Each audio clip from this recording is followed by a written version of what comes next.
Hello friends, स्वागत है हमारे यूट्यूब चैनल प्रतिभा परिवार एजुकेशन ग्रुप में। दोस्तों, आज राजस्थान के भूगोल के बारे में चर्चा करेंगे और पहला पार्ट है राजस्थान का अक्षांशीय व देशांतरीय विस्तार या राजस्थान की स्थिति और विस्तार के बारे में विस्तार से चर्चा करेंगे। दोस्तों, ये पार्ट रीट एग्जाम, साथ ही में पटवार है, ग्राम सेवक है, इसके अलावा राजस्थान पुलिस एसआई जो भर्ती है इसकी दृष्टि से महत्वपूर्ण पार्ट है और यहाँ से प्रश्न पूछे जाते हैं राजस्थान के भूगोल से। तो दोस्तों, वीडियो को अंत तक जरूर देखें। वीडियो पसंद आए तो लाइक शेयर करें। साथ ही यदि आप हमारे यूट्यूब चैनल पर नए हैं तो हमारे चैनल को सब्सक्राइब करें, जिससे समय समय पर आपको नोटिफिकेशन प्राप्त होता रहे। बात करते हैं अब राजस्थान की स्थिति के बारे में। दोस्तों, सबसे पहले बात करें तो राजस्थान की स्थिति को हम दो भागों में बांटेंगे या दो भागों की दृष्टि से समझेंगे। सबसे पहले मानचित्र, मानचित्र के अनुसार राजस्थान की स्थिति क्या है। इसके अलावा दूसरा पार्ट है सूर्य के सापेक्ष राजस्थान की क्या स्थिति है।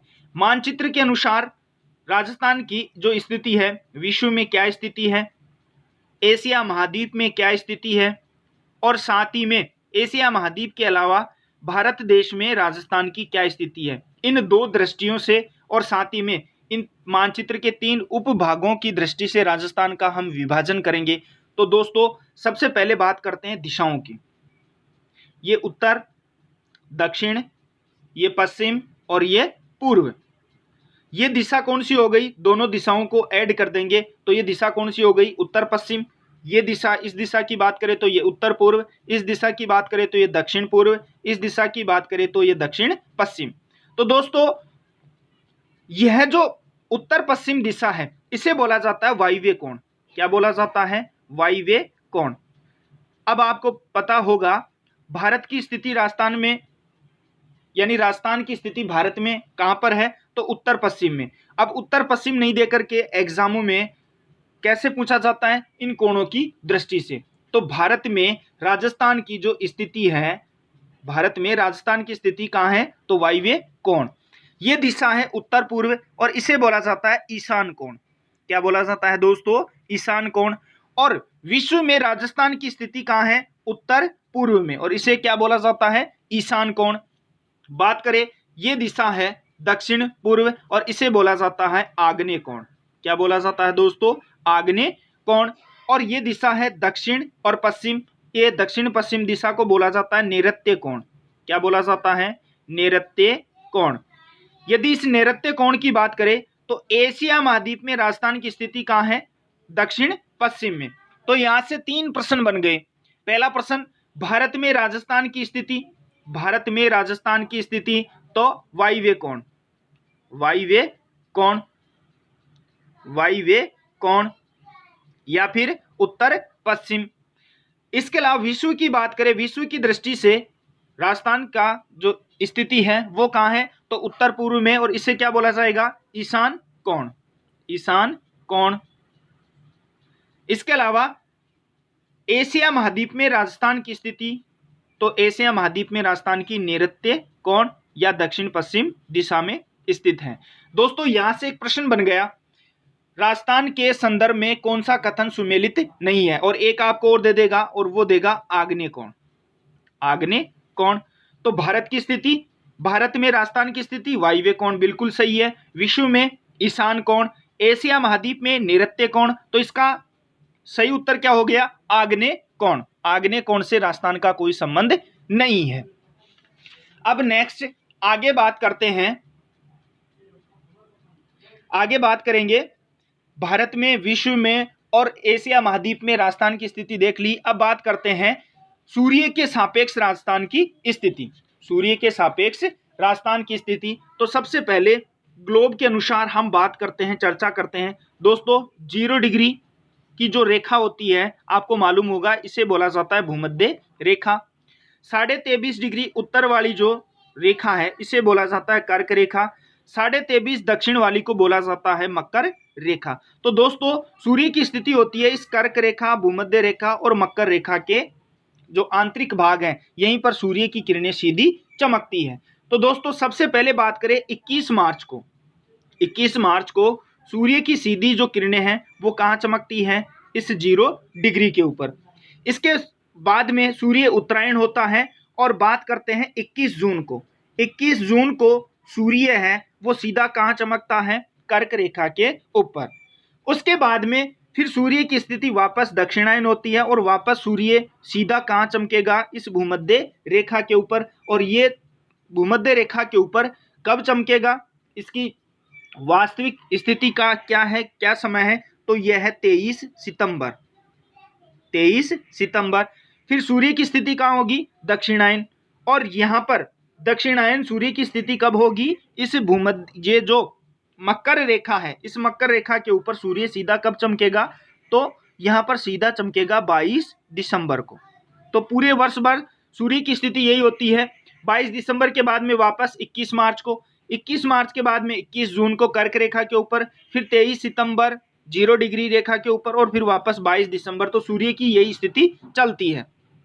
दोस्तों यहां से एक क्वेश्चन बनता है और महत्वपूर्ण क्वेश्चन है और बहुत बार एग्जामों में पूछा जा चुका है।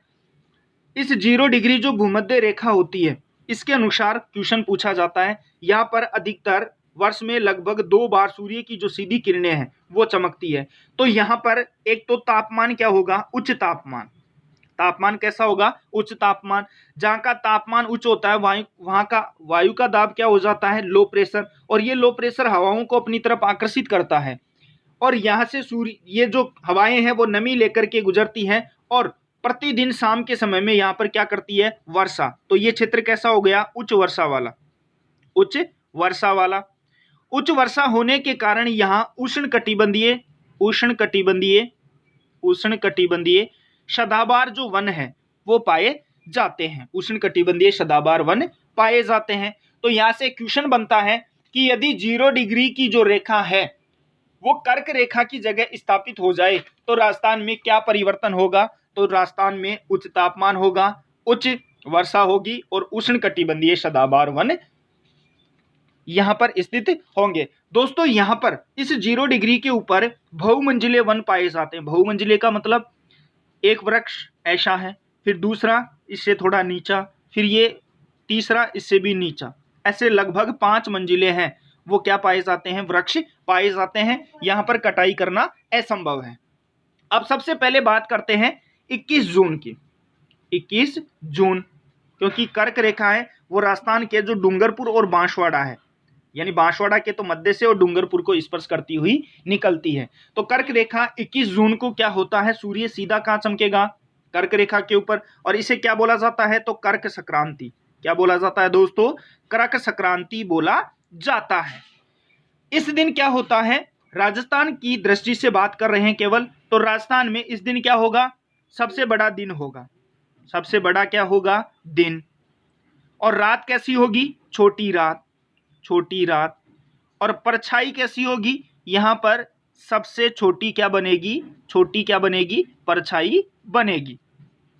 यहां से एक क्वेश्चन और पूछा जाता है 21 जून को ध्यान में रख करके क्वेश्चन पूछा जाता है कि यदि कोई व्यक्ति बांसवाड़ा में खड़ा है तो 21 जून को उसकी परछाई बनेगी या नहीं बनेगी? तो दोस्तों ये ध्यान में रखना, फैक्ट क्वेश्चन है। 21 जून को यदि कोई व्यक्ति बांसवाड़ा में खड़ा है तो उसे अपनी परछाई है वो परछाई दिखाई नहीं देगी। परछाई दिखाई नहीं देगी। अति महत्वपूर्ण प्रश्न है, बहुत बार एग्जामों में पूछा जा चुका है। नेक्स्ट बात करते हैं 22 दिसंबर की। 22 दिसंबर की, और इसे बोला जाता है मकर संक्रांति। मकर संक्रांति। मकर संक्रांति। 22 दिसंबर को सूर्य है वो सीधा कहाँ चमकता है? मकर रेखा के ऊपर। और राजस्थान में इस दिन क्या होता है? दिन, यानी जो 21 जून है इसके विपरीत स्थिति हो जाएगी। 21 जून के विपरीत स्थिति हो जाएगी, यानी दिन कैसा होगा? दिन छोटा। दिन छोटा। रात कैसी होगी? बड़ी। और परछाई भी कैसी बनेगी? सबसे बड़ी परछाई बनेगी। सबसे बड़ी परछाई बनेगी। तो ये भी आपको ध्यान में रखना है। यहां से भी एक क्वेश्चन बनता है, यानी 22 दिसंबर को यदि कोई व्यक्ति बांसवाड़ा में खड़ा है, बांसवाड़ा में खड़ा है तो उसकी जो परछाई है वो सबसे बड़ी परछाई बनेगी और उसको खुद को भी दिखाई देगी। नेक्स्ट बात करते हैं 21 मार्च की। 21 मार्च। और इस 21 मार्च को क्या बोला जाता है? बसंत विषु। क्या बोला जाता है दोस्तों? बसंत विषु। बसंत विषु बोला जाता है। इस बसंत विषु के जो सूर्य है, सूर्य का उत्तरायण से वापस कहाँ होता है? भूमध्य रेखा के ऊपर सीधा सूर्य है वो चमकता है। और इस दिन राजस्थान में दिन और रात क्या होते हैं? समान होते हैं। यानी जब सूर्य भूमध्य रेखा या 0 डिग्री के ऊपर सीधा चमकता है तो दिन और रात बराबर होते हैं। नेक्स्ट आगे बात करते हैं। राजस्थान में सर्वप्रथम सूर्योदय और जो सूर्यास्त है, यानी सूर्योदय और साथ में सूर्यास्त दोनों कहाँ होते हैं? तो दोनों होते हैं, ध्यान रखना दोस्तों, सिलाना गांव धौलपुर में। सिलाना धौलपुर में। यानी अपनी भाषा में बात करें तो सबसे पहले सूर्य उगता भी कहाँ पर है? सिलाना धौलपुर में। और सूर्यास्त भी, यानी छिपता कब है, कहाँ पर छिपता है? तो सिलाना धौलपुर में। ये आपको ध्यान में रखना है। बात करें राजस्थान की, तो राजस्थान का सबसे अंत में, उसके बाद में पाकिस्तान की सीमा आ जाती है। अंत में स्थित स्थान कौन सा है? तो ये आपको ध्यान में रखना है, कटरा जैसलमेर। कटरा जैसलमेर है। नेक्स्ट बात करें, राजस्थान में दिन में सर्वाधिक सीधापन सूर्य का कहां पर होता है? यानी सूर्य का सीधापन कहां होता है? सूर्य का सीधापन सबसे ज्यादा कहां होता है? तो दोस्तों सबसे ज्यादा सीधापन कहां होगा? जोधपुर में। ये आपको ध्यान में रखना है, सबसे सीधापन कहां होगा? जोधपुर में। दोस्तों वीडियो पसंद आए लाइक शेयर जरूर करें और हमारे चैनल को सब्सक्राइब जरूर करें। अब बात करते हैं राजस्थान में सौर ऊर्जा की संभावना वाले जिले कौन से हैं? यानी सौर ऊर्जा संभावना वाले जिले कौन कौन से हैं? तो सबसे पहले जैसलमेर, इसके अलावा बाड़मेर और नेक्स्ट है जोधपुर। ये 3 जिले ऐसे हैं जहां पर सौर ऊर्जा की सर्वाधिक संभावना है। दोस्तों इन 3 में से भी प्रश्न पूछ ले कि सबसे ज्यादा संभावना कौन से जिले में है, तो इसका सही उत्तर क्या होगा? जोधपुर जिले में सर्वाधिक संभावना है। और नेक्स्ट आगे बात करें, राजस्थान में अक्षय ऊर्जा निगम। सबसे पहले इस अक्षय ऊर्जा निगम की बात करते हैं, जो सौर उत्पादन का कार्य करती है। अक्षय ऊर्जा जो निगम है इसकी स्थापना हुई थी अगस्त 2002 में। कब हुई थी दोस्तों? अगस्त 2002 में। और 2 संस्थाएं थी, पहली थी रीडा, पहली कौन सी थी? रीडा। और नेक्स्ट दूसरी थी RPSCL।